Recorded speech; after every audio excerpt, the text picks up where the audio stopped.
పెడన నియోజకవర్గం ప్రజలు గొప్ప ఘన విజయాన్ని తనకు అందించారని ఎమ్మెల్యే కాగిత కృష్ణప్రసాద్ అన్నారు. ప్రజల రుణాన్ని పెడన నియోజకవర్గాన్ని అభివృద్ధి చేసి తీర్చుకుంటానన్నారు.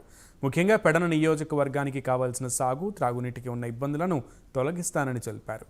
నియోజకవర్గాన్ని అభివృద్ధి చేయిస్తూ ఇసుక మట్టిని దోచుకున్నారని, అందుకే ఎన్నికల్లో వైసీపీకి ఘోర పరాజయం ఎదురైందని చెప్పారు. డబ్బు సంపాదనే ధ్యేయంగా పనిచేశారు కాబట్టే ఓడిపోయారంటున్న పెడన నియోజకవర్గ ఎమ్మెల్యే కాగిత కృష్ణప్రసాద్తో మా ప్రతినిధి సాంబశివరావు ఫేస్ టు ఫేస్. ఉన్నటువంటి ఉమ్మడి కృష్ణా జిల్లాతో 16 నియోజకవర్గాల్లోని 16 నియోజకవర్గాలు కూడా జనసేన టీడీపీ కూటమి అయితే కైవసం చేసుకోవడం జరిగింది. ముఖ్యంగా మనం చూసినట్లయితే పెడన నియోజకవర్గం నుంచి కాగిత వెంకట కృష్ణప్రసాద్ గారు అయితే మాత్రం పూర్తి స్థాయిలో మెజార్టీతోటి ఎప్పుడు గతంలో కూడా పెడన నియోజకవర్గంలో ఎన్నడూ లేని మెజార్టీతో ఆయన గెలుపొందడం కూడా జరిగింది. ప్రస్తుతం మనతో పాటు కాగిత వెంకట కృష్ణప్రసాద్ గారు ఉన్నారు. సార్ చెప్పండి, మీ ఘన విజయానికి ఇప్పటివరకు కూడా నియోజకవర్గంలో ఇంత మెజార్టీ ఎప్పుడు కూడా రానటువంటి పరిస్థితి, దీన్ని మీరు ఏ విధంగా స్వీకరిస్తున్నారు? ప్రజలు మిమ్మల్ని ఏ విధంగా ఆశీర్వదించాలనుకుంటున్నారు? చాలా సంతోషంగా ఉందండి. ఈ రోజున రాష్ట్ర వ్యాప్తంగా ఏ విధంగా ప్రజలందరూ కూడా మార్పు కోరుకున్నారో, ఈ 5 సంవత్సరాలు ప్రజలు మరి ఈ వైసీపీ ప్రభుత్వ పాలన ఏ విధంగా ఇబ్బంది పడ్డారో, దానివలన మరి ప్రజలు ఏ విధంగా తిరుగుబాటు చేసి ఈ రోజున మరి కూటమి అభ్యర్థులందరినీ ఏ విధంగా గెలిపించారో మనందరం కూడా చూసాం. రాష్ట్ర వ్యాప్తంగా వారు వన్ సైడ్ అయినట్టుగా గెలిపించడం జరిగింది. అదే తరహాలో పెడన నియోజకవర్గంలో కూడా ఎన్నడూ లేనంత విధంగా 38,000 మెజార్టీని ఈ రోజున అందించినటువంటి పెడన నియోజకవర్గ ప్రజలందరికీ కూడా ముందుగా ప్రతి ఒక్కరికి కూడా పేరు పేరు నా యొక్క హృదయపూర్వక నమస్కారాలు, ధన్యవాదాలు తెలియజేసుకుంటా ఉన్నాను. ప్రజలందరూ కూడా ఈ రోజున విసిగిపోయి ఉన్నారు. ఈ 5 సంవత్సరాల్లో ఎటువంటి అభివృద్ధి లేదు, సంక్షేమం లేదు.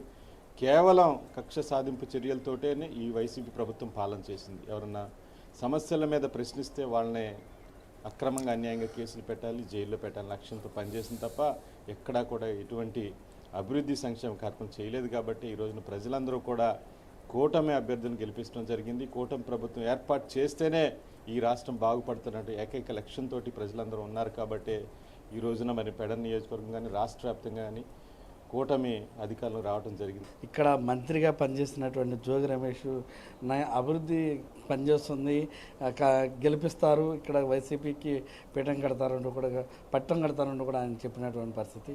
అదేవిధంగా ఆయన ఇక్కడికి వైఎస్ జగన్మోహన్ రెడ్డి ఆయన ఇక్కడి నుంచి మార్చి కొత్త వ్యక్తిని కూడా ఇక్కడ తెర మీద తీసుకురావడం కూడా జరిగింది. అసలు దాన్ని ఏ విధంగా చూడాలి? వైసీపీ ఇక్కడ మార్పుల వల్ల గెలుస్తామనే ప్రయత్నం కూడా చేసింది కదా, దాన్ని ఎందుకని ప్రజలు వైసీపీ పార్టీని ఎందుకు ఆదరించలేదంటే? ఒక వ్యక్తి ఒక చోట ఉన్నాడు. ఈ పెడన నియోజకవర్గంలో ఉన్నటువంటి అక్రమంగా, అన్యాయంగా, అవినీతిమయమైపోయింది. ఈ పెడన నియోజకవర్గం ఎక్కడా కూడా 5 సంవత్సరాలు బాగు చేయలేదు. మంత్రిగా ఉన్నాడు జోగి రమేష్, ఎమ్మెల్యేగా కొంతకాలం పనిచేశారు.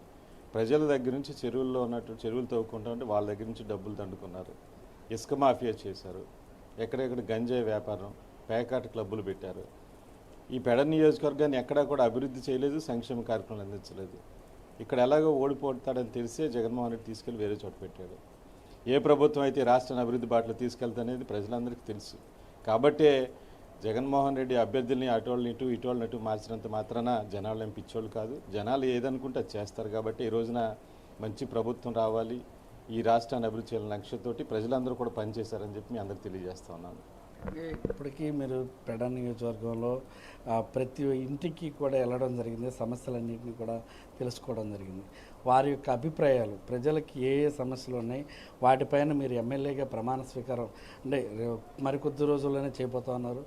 దానిపైన అసెంబ్లీలో మీ గళాన్ని ఏ విధంగా వినిపించిపోతా ఉన్నారు? మీ ఇక్కడ నియోజకవర్గంలో ఉన్నటువంటి సమస్యలు ఏంటి? ముఖ్యంగా గత 5 సంవత్సరాల్లో మేము ఈ పెడన నియోజకవర్గం అన్ని గ్రామాల్లో కూడా డోర్ టు డోర్ క్యాంపెయిన్ చేయడం జరిగింది. ఎక్కడికి వెళ్ళినా కానివ్వండి ఏదో ఒక సమస్య, తాగునీటి సమస్య. అదేవిధంగా రైతులు మాత్రం ఈ 5 సంవత్సరాల్లో ప్రతి పంటకి కూడా వాళ్ళు ఇబ్బంది పడుతూనే ఉన్నారు. అదేవిధంగా రోడ్ల సమస్యలు. గతంలో చంద్రబాబు నాయుడు గారు ముఖ్యమంత్రిగా ఉన్నప్పుడు ఎక్కడా కూడా ఎటువంటి సమస్య ఉండేది కాదు. పూర్తి స్థాయిలో స్వచ్ఛమైనటువంటి తాగునీరు ప్రతి ఒక్కరికి అందించడం జరిగేది. ఎక్కడన్నా చిన్న ఇబ్బందులు కనుక పైప్ లైన్ డ్యామేజ్ కానివ్వండి, ఫిల్టర్ బెడ్లు కానీ పాడైపోతే ఇమీడియట్గా అమౌంట్ అనేది శాంక్షన్ చేసి రిపేర్ చేసి ప్రజల యొక్క ఆరోగ్యాన్ని కాపాడటం జరిగేది. తప్పకుండా అదే తరహాలో ఆయన బాటలో నడిచి రైతులకు కానివ్వండి, అదేవిధంగా తాగునీటి సమస్యలు లేకుండా చేసేటువంటి బాధ్యత నేను తీసుకుంటా అని చెప్పి మీ అందరికీ తెలియజేస్తా ఉన్నాను. మొత్తం చూసినట్లయితే పెడాన నియోజకవర్గంలో ప్రతి గడపకి కూడా ఉన్నటువంటి సమస్యలన్నింటినీ కూడా తాను తెలుసుకుని వచ్చానని, ఎమ్మెల్యేగా గెలిపించినటువంటి ప్రతి ఒక్కరికి కూడా పేరు పేరున కృతజ్ఞతలు తెలియజేసుకుంటా అన్నారు. అదేవిధంగా అసెంబ్లీలో అడుగుపెట్టిన తర్వాత ఏదైతే పెడాన నియోజకవర్గానికి అంటే అన్నీ ఉన్నా సరే కొన్ని లేని పరిస్థితుల్లో ఉన్నటువంటి పరిస్థితి, అంటే ఇక్కడ మచిలీపట్నానికి జిల్లా హెడ్ క్వార్టర్కి దగ్గరలో ఉన్నటువంటి పెడాన నియోజకవర్గం కోతవేడు దూరంలో ఉంటుంది. అయినప్పటికీ కూడా ఇక్కడ మంచినీటి సమస్య అనేది భారీగా ఉంది. కాబట్టి మంచినీటి సమస్యతో పాటు వ్యవసాయానికి కావాల్సినటువంటి సాగునీటి సమస్యని కూడా అసెంబ్లీలో గలమెత్తి ఆ యొక్క సమస్యల పరిష్కారానికి అయితే పూర్తిగా కూడా తన వంతు కృషి చేస్తానంటూ కూడా ఆయన మనతో చెప్పడం జరిగింది. కెమెరామెన్ ప్రేమతో జీవి సాంబశివరావు, పెడాన.